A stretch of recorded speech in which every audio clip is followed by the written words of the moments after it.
एक बार भगवान शिव के सेवक ने कहा, हे प्रभु, आप तो दिन भर मूर्ति बनकर खड़े रहते हैं, एक दिन मुझे आपकी जगह खड़े होने दीजिए, आप आराम से घूम आइए। शिव जी मुस्कुराए और बोले, ठीक है, लेकिन एक शर्त है, मंदिर में जो भी आए और जो कुछ भी कहे तुम्हें बस सुनना है, जवाब नहीं देना है। सेवक ने शर्त मान ली और भगवान ने सेवक को अपने जैसा मूर्ति का रूप देकर मंदिर में खड़ा कर दिया ताकि वह बिल्कुल भगवान जैसा दिखाई दे। सुबह सबसे पहले एक व्यापारी आया, उसने भगवान के सामने माथा टेका और जैसे ही बाहर निकला उसका बटुआ गिर गया। सेवक बहुत बेचैन हुआ, मन किया व्यापारी को आवाज देकर बटुआ लौटा दे, लेकिन भगवान की शर्त याद कर चुप रहा। कुछ देर बाद एक गरीब आदमी आया, उसने भगवान से कहा, हे प्रभु, मेरे बच्चे भूखे हैं, कुछ मदद कर दो। तभी उसकी नजर बटुए पर पड़ी, उसने भगवान को धन्यवाद दिया और बटुआ उठाकर चला गया। फिर एक नाविक आया और बोला, हे भगवान, मैं 15 दिन के समुद्री सफर पर जा रहा हूँ, कृपा करना।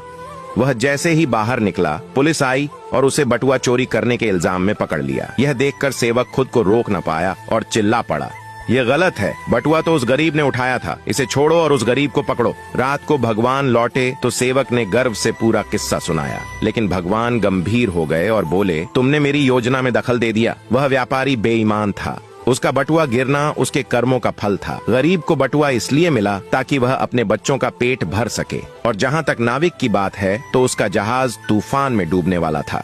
पुलिस द्वारा पकड़े जाने से उसकी जान बच जाती, लेकिन तुम्हारे बोलने से अब गरीब जेल चला गया और सब गड़बड़ हो गया। फिर भगवान बोले, सेवक, याद रखो, जो कुछ भी होता है उसमें मेरी योजना होती है। तुम्हारी नजर सिर्फ उस पल की सच्चाई देखती है, लेकिन मैं संपूर्ण समय और कर्मों को देखता हूँ। इसीलिए जब भी तुम्हें कुछ गलत लगे तो समझ लेना कि मैं तुम्हारे भले के लिए ही कर रहा हूँ। हर हाल में मुझ पर भरोसा रखो। निष्कर्ष, कभी कभी हमें जो चीज गलत लगती है वही असल में हमारे अच्छे के लिए होती है। भगवान की योजना हमेशा हमारी सोच से बड़ी और गहरी होती है, इसलिए हर हालात में भगवान पर भरोसा बनाए रखना चाहिए, क्योंकि जो भी होता है वह हमारे अच्छे के लिए ही होता है। बात से सहमत हैं तो यस जरूर लिखें और इसी तरह की कहानियों के लिए हमारे साथ जुड़े रहिए।